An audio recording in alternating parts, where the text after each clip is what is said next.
Well, thanks, Neil. I would like to take you all back the Gantry. 3.5 years to the opening Friday evening of the 21-22 Premier League season. My intro to that new campaign went like this. The start of the 30th Premier League season at the home of the 50th different Premier League club on the 60th different Premier League ground. The first game in the top flight for Brentford since 1947, a 74-year gap. They bowed out with a 1-0 home defeat to Arsenal. By a remarkable coincidence, they start again with the very same fixture. But as you know, not the same result. Arsenal were beaten 2-0 and Thomas Frank, who'd guided the Bees to promotion via the playoffs, had started among the big boys with a prestigious win.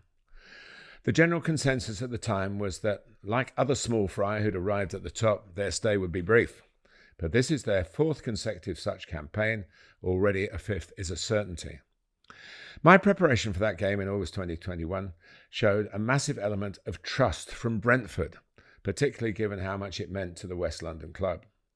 For me, always the best prep has been being allowed to watch training. In the early years of my half-century as a commentator, it was rarely a problem. There was usually just the one broadcaster covering any specific game, so for one of my fixtures, it was only me asking. Occasionally, I even made up the numbers in practice matches, and I still have a pair of boots in the back of my car. This was fantastic fun, of course. Sometimes I was pressed into acting as a linesman for a defensive drill. Certainly not so much fun.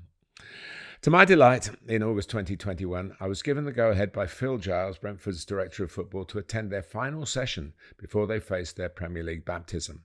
COVID was still a worry, and I had to be checked out by the club doctor before I could cross the threshold into the training ground.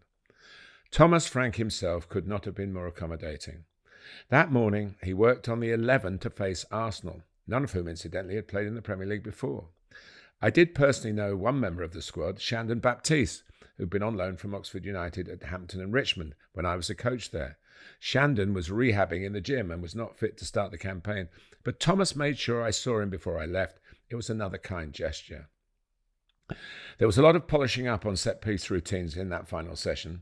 So on the opening night, I was, it turned out, better prepared than the Arsenal defenders for a long throw with 17 minutes to go and Brentford already a goal to the good.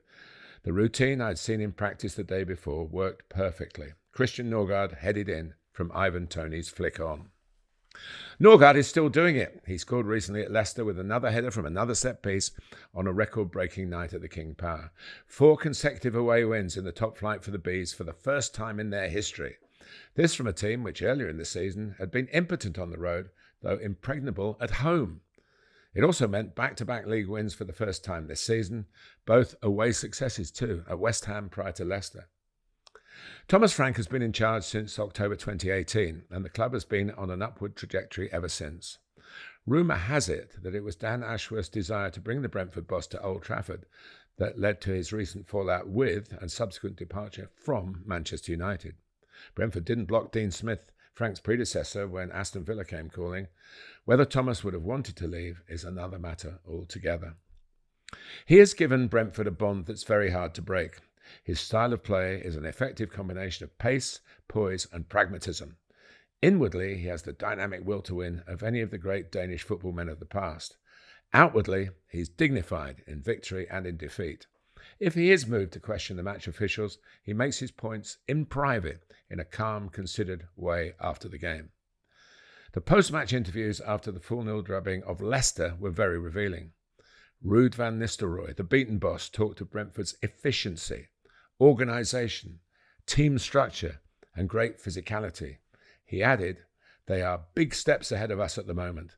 They control the game, on and off the ball. We were nowhere near their levels." Thomas Frank almost looked embarrassed after the game at high praise from the Sky Sports pundits. He did reveal a part of his rousing pre-match oratory. "You are all brilliant individuals, but you're also a brilliant team. We are more than just an 11. To the TV audience, he also talked of the privilege he felt of his job. To be frank, Thomas, it's a privilege for English football to have you. Yes.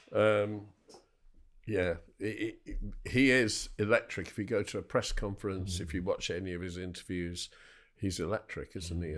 He's charismatic. He's open, and of course, I understand that managers can talk about some things and not want to talk about others, but he has a higher bar in that respect. You know, he lets you in, and that day, I mean, you know, you think 74 years since they played in the top flight, and there's this guy turning up saying, I didn't see you much in the Championship last season.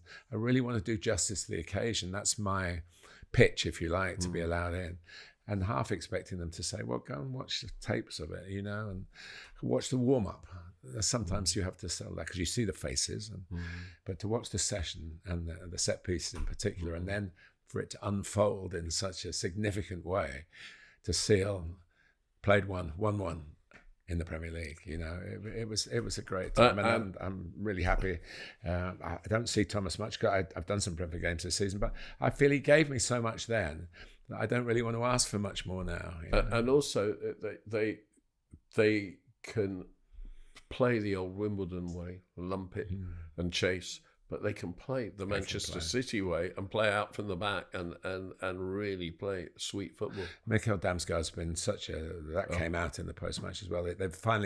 He signed after a year out injured, so he didn't really up to the pace of the Premier League in his first year. Then he got injured himself in working for Brentford in the next year.